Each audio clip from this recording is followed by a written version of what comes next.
In an interview with Yahoo Sports, Jeremy Lin said he feels he has to justify his contract and his heritage. Quote, "I was a little surprised, but I wasn't shocked. I honestly feel it's part of the underlying issue of race in American society, of being an Asian American. I haven't figured it out.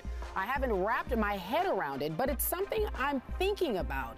I've always been a target. Everyone looks at me and says, I'm not going to let that Asian kid embarrass me. I'm going to go at him. That's how it's been my whole life. This has been different, though. Now I was on the scouting report. People started to pay attention to what I could do and what I couldn't do. But a target, I was not used to that. I'm not saying I get everyone's best shot, but I would say people don't want to be embarrassed by me because of my skin color." We welcome in Rob Parker and Christian Fourier to the debate desk. Gentlemen, this is a hot topic, and I want to know, I'll start with you first, Rob. Do you agree or disagree? I think race does play a factor in the Jeremy Lin situation because you know what? Race also played a part of it for why Jeremy Lin was on the cover of Sports Illustrated twice in 2 weeks when I don't think some of the greatest players who ever played sports were never on the cover because Sports Illustrated wanted to sell magazines. I get it.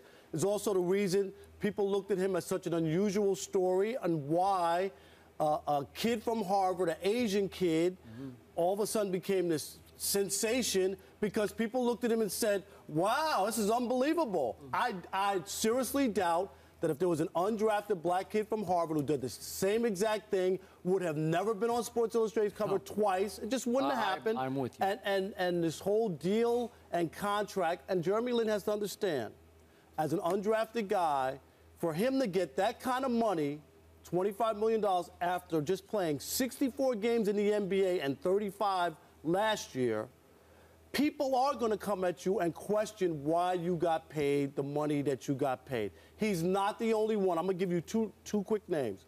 John Koncak, you remember him, Skip? Do I covered him at SMU. Okay, who got a contract? Right, John Contract was his nickname. Yeah. Who got a ridiculous contract, 6 years, $13 million. He was making more than Magic, Larry Bird, and Michael Jordan, okay? And Jim McIlvain with Seattle, do you remember him? Sure. Signed a 6-year, 7-year, $33 million contract. And did people go at those guys when they played them? Yes, they did, because they wanted to show these guys, you do not deserve those contracts. And isn't that more what it's about? I mean, it comes down to, you know, who's getting all the attention, who's getting all the money. You know, when I used to play against a guy, if I knew a linebacker or another tight end on the other side of the ball was making a lot of money, more than me, I want to play better than him. Or if it was against a linebacker, I want to make sure I showed him up, put him on his back, blocked him, caught a couple balls against him. It became down to not resenting the fact that he was getting the money, but proving that he didn't deserve it as much as everybody thought he would.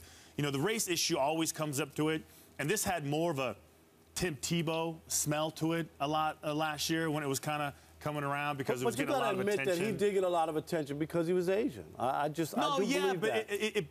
But at the same time now, okay, when he's playing now, I mean, what do people in New York talk about you know, what was the biggest issue? That he didn't deserve all that money. You know, nobody wanted to give him his props. Probably so. We're starting to find out that maybe he doesn't deserve it. Although, Rob, I must say, if that black kid, hypothetically from Harvard, came in early on and scored 38 against the Lakers, I think we'd raise our eyebrows. I mean, I think we'd be impressed. Would he be on the cover of Sports Illustrated? No. No way, no how, Skip. Yeah, and that was selling a magazine and putting it out there like that. Sure. And that was a part of him being Asian. And the deals that were coming through, they were like, he was supposedly going to get a Nike deal bigger than LeBron James. You know why? Because they looked at all the Asian kids over there and said they could sell sneakers. So he benefited from being Asian, so don't look at it and just say it's all negative by him being Asian. Yeah. Stephen A., weigh in. Well, first of all, to get fairness out of the way first, Jeremy Lin was named Eastern Conference Player of the Week after starting his first 4 games, averaging 27 and 8. Nobody called him a scrub. He obviously proved that he could play, and the fact that he was undrafted and was sent to the D-League on 3 separate occasions, it was a great story.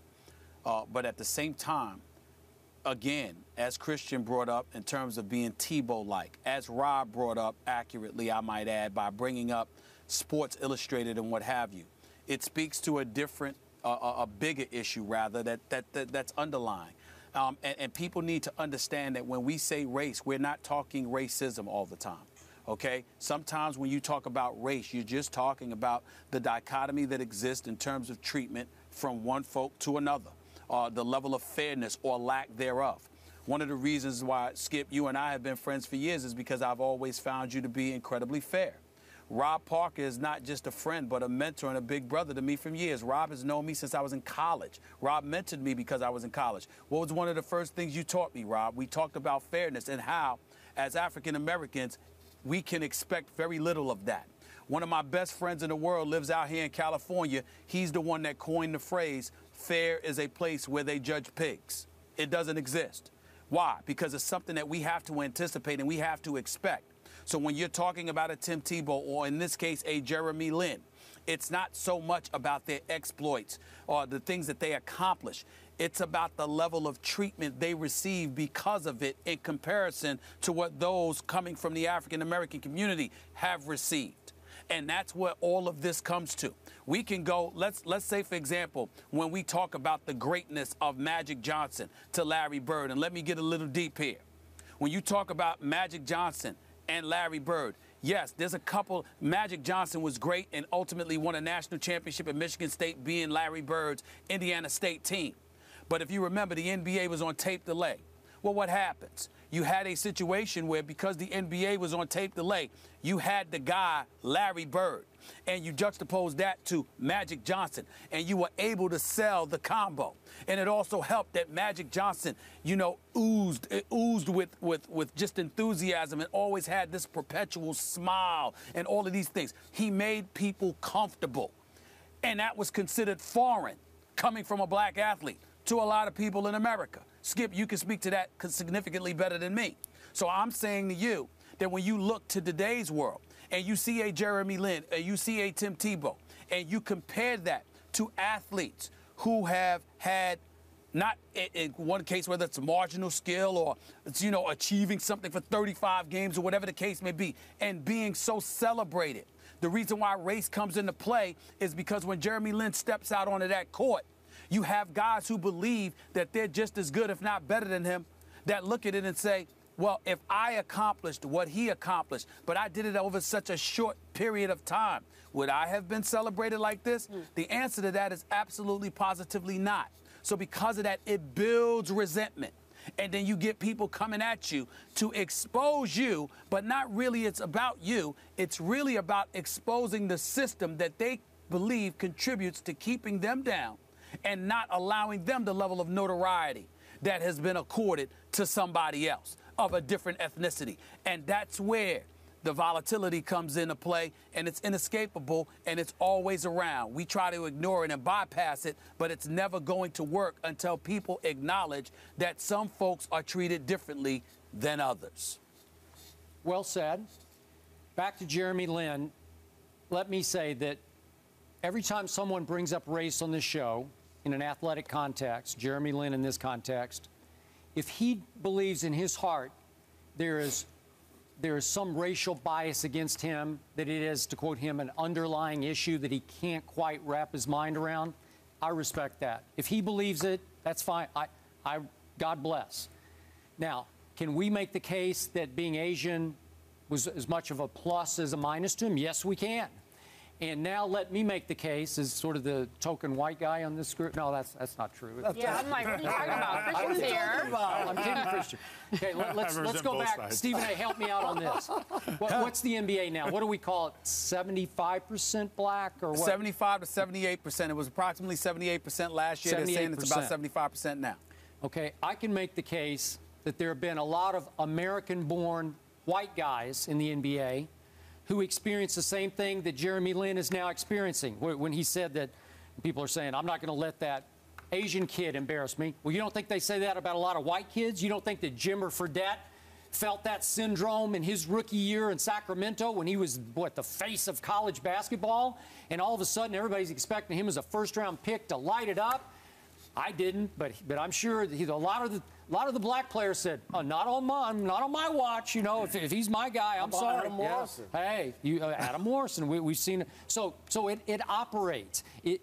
And back to you made 2 points about 2 big contract players who experienced a lot of negativity, John Koncak and McIlvain. They were American-born white guys, which you did not point out. Right. But I'm saying the white guys are in the vast minority in the NBA. Is that not fair, right? Sure. Yeah. Okay. Now, I'm talking about American-born. Right. And that they got those contracts, Skip. You know, for John Koncak to be making more than Larry Bird, Magic Johnson, and Michael Jordan was. Everybody looked at that and said, he got the money for one reason. Okay, like, well, this is ridiculous. I've said many times on the show, I have an issue with these 7 foot and above American-born white centers. Both of those guys That's what they are. That's what they were, because people keep reaching for, oh, he can. No, he can't. No, I'm sorry. He can't do it. Christian, your thoughts?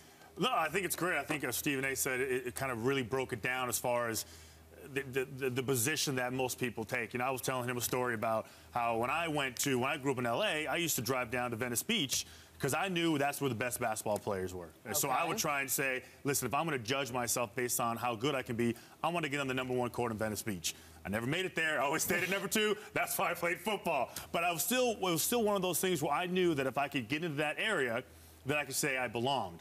It's always a slippery slope when you're dealing with race. I like the way he described it. We're not talking about race in general. It's not racist, it's racial. Yes. And it's okay. Like, a lot of people get so bent out. It's okay. It's real life.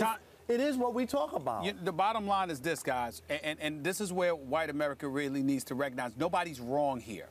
When Jerry Cooney fought Larry Holmes for the heavyweight championship of the world. You remember that, Rob? Oh, yes. When Jerry Cooney was some novice. Now you don't